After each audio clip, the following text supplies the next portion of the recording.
Hey guys, this is your friend Infaminati. If you like this video, please subscribe. Today we are going to talk about the unlucky country named Afghanistan. Afghanistan is considered unlucky because of following reasons. Roundabout of the ancient world. Due to its location, Afghanistan has been a hub of diverse cultures, prompting one historian to dub it the roundabout of the ancient world. Those who settled included the Persians, under Darius the Great, 522 to 486 BCE, and the Greeks, led by Alexander the Great, 356 to 323 BCE. Many present-day towns are built on Greek foundations. A Buddhist civilization flourished from the late 1st century CE, its kings reigning in Bamiyan until the end of the 10th century. An Arab raid on Kandahar in 699-700 brought Islam, strengthened as the Turks gained power in Iran, Afghanistan, and India. The Mongolian Genghis Khan invaded in the 13th century. For the next few hundred years Afghanistan was fought over by various Indian and Persian empires. Finally, in the 18th century, a group of Pashtun tribes under Durrani, aka Ahmad Shah Abdali, defeated the Mughals and the Persians and consolidated its own large but unstable empire. The Great Game. During the 19th century Afghanistan was caught up in the Anglo-Russian power struggle known as the Great Game. Britain tried to bring Afghanistan under direct rule, but suffered resounding defeat in the First Anglo-Afghan War, 1839–42. The imperial power tried again in 1878–80, this time Afghanistan lost much territory and control of its external affairs to Britain. To keep Russia at bay and protect its Indian colony, Britain provided modern weapons and an annual subsidy to Afghanistan's rulers. One of these was Abdur Rahman Khan, 1881–1901, known as the Iron Emir and Unificator of Afghanistan. He created a powerful army. In 1893 the Durand Line fixed the border with British India, but tribal areas were split, leaving half in what is now Pakistan. At his death in 1901 Abdur Rahman Khan was succeeded by his son, Habibullah. Liberal maneuvers. Habibullah was a liberalizer who introduced a modern style of education. After World War I, pressure was mounting for full independence. Several newspapers were launched by Afghan intellectual Mahmud Tarzi. After King Habibullah was assassinated in 1919, his son Amanullah seized the throne and declared independence. Britain was defeated in the Third Anglo-Afghan War in 1919–21 and Afghanistan regained control over its foreign affairs. Amanullah, the Reform King, undertook land reform, regularized taxes, extended education and gave the country its first constitution. But his attempts to shift power away from village elders and the religious establishment led to revolts and he was toppled in 1938. A Tajik called Bacha-yi Sakal seized power, but was soon deposed and executed by a Pashtun, Nader Khan, who started a dynasty that was to last until 1978. The New Democracy. Nader Khan, aka Nader Shah, Shah meaning king, allowed rural chiefs greater autonomy. Assassinated by a student in 1933, he was succeeded by his 19-year-old son Muhammad Zahir Shah. For 2 decades Zahir Shah was controlled by his 2 uncles, who were successive prime ministers.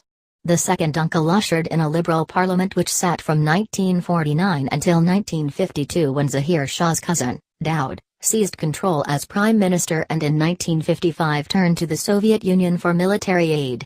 In 1963 Zahir Shah tried to develop a constitutional monarchy under the New Democracy which lasted from 1964 to 1973. During this time intellectuals enjoyed greater freedom, women began to enter the workplace and government. Zahir Shah decided to introduce a more representative form of government, but legislation permitting the existence of political parties was never signed. Hunger for change. In 1973 the king's cousin, Daud, staged a coup, proclaiming Afghanistan a republic and himself president. Cold War rivals, the USSR and the US, poured aid into the country, $2.52 billion and $533 million respectively between 1955 and 1978. During Daud's brief rule the country benefited from oil and gas revenues. There were other changes. Women's rights were confirmed by Daud. Kabul was now full of students and its university was a hotbed of political ideology, both communist and Islamic. Women and men studied together and came into contact with foreign teachers. They were hungry for change. Communism, Afghan style. On April 27, 1978, Daoud was overthrown and killed in a communist coup, the Saur Revolution, led by Afghanistan's People's Democratic Party, PDPA. Internal conflict soon split the party.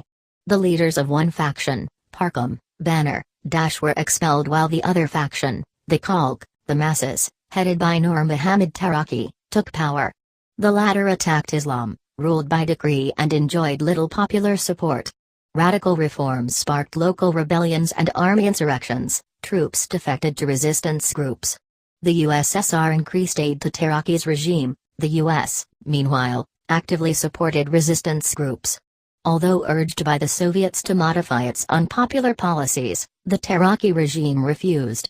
Fearing the US would take advantage of mounting chaos, USSR President Brezhnev sent in troops in December 1979. He believed Soviet troops would be able to withdraw after 6 months. The USSR's Vietnam. Meanwhile, Taraki was overthrown, and allegedly suffocated, by party rival Hafizullah Amin, who in turn was killed by Soviet troops entering his palace. The Russians installed as leader Babur Kemal, head of the Parkam faction, who reversed Taraki's most unpopular policies and declared allegiance to Islam. But the presence of foreign troops on Afghan soil had already sparked a national uprising. Soviet forces responded by destroying agriculture and livestock to cut off supplies to the resistance. Russian bombing of villages claimed nearly 1 million Afghan lives.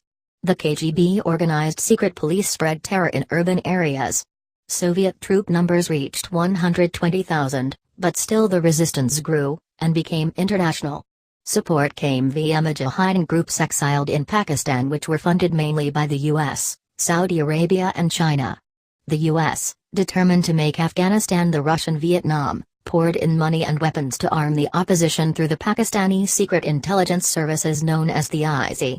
The commander receiving most US aid was Gulbuddin Hekmatyar, known to the CIA for his fascist and vicious tendencies.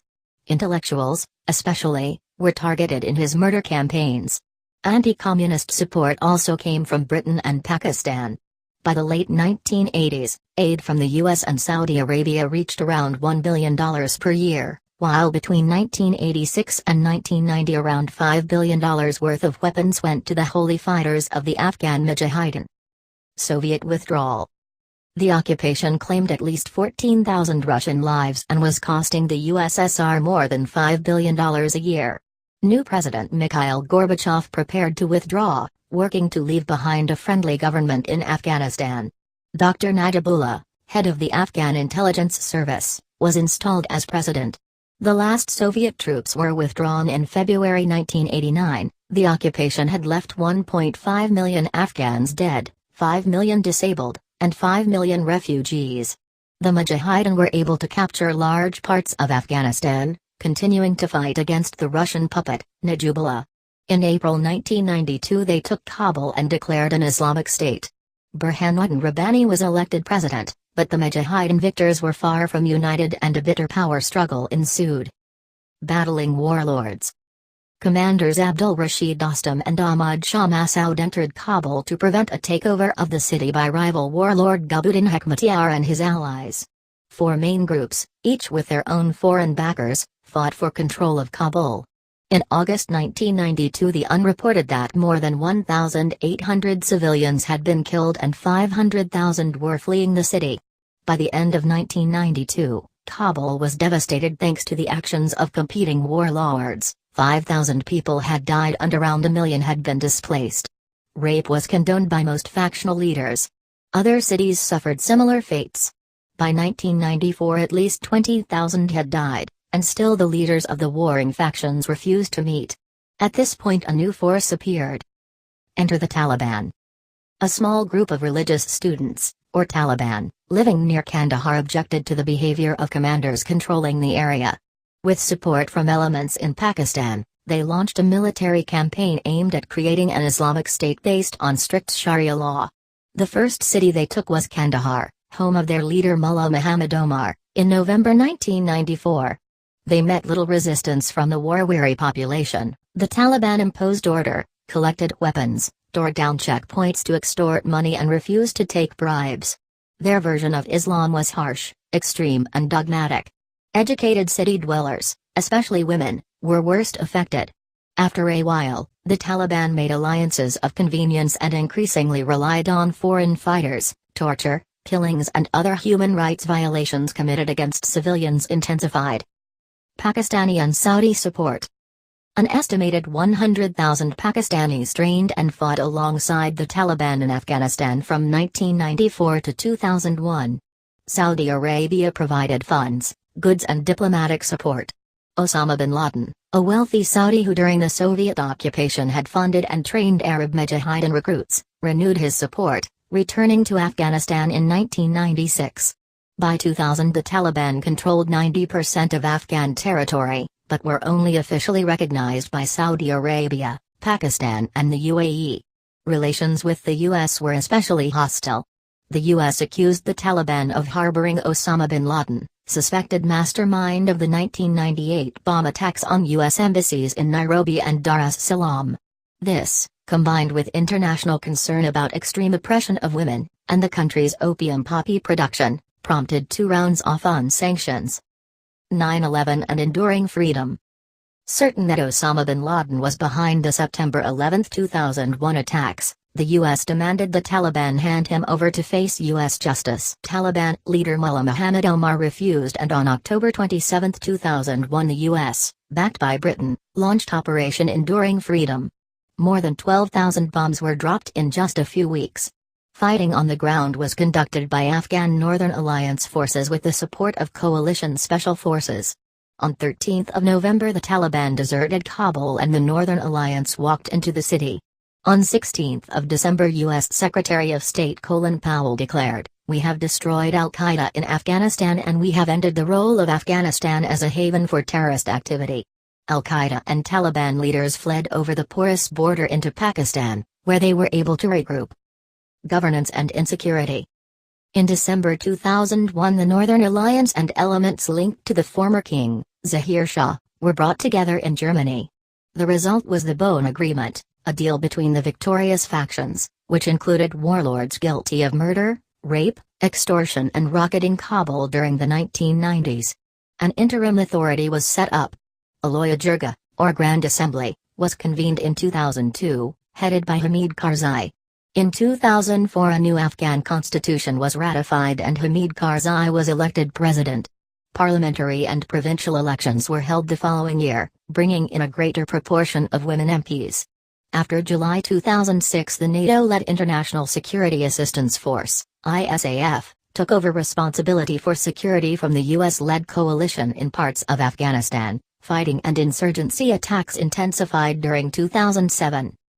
That's all for today's video.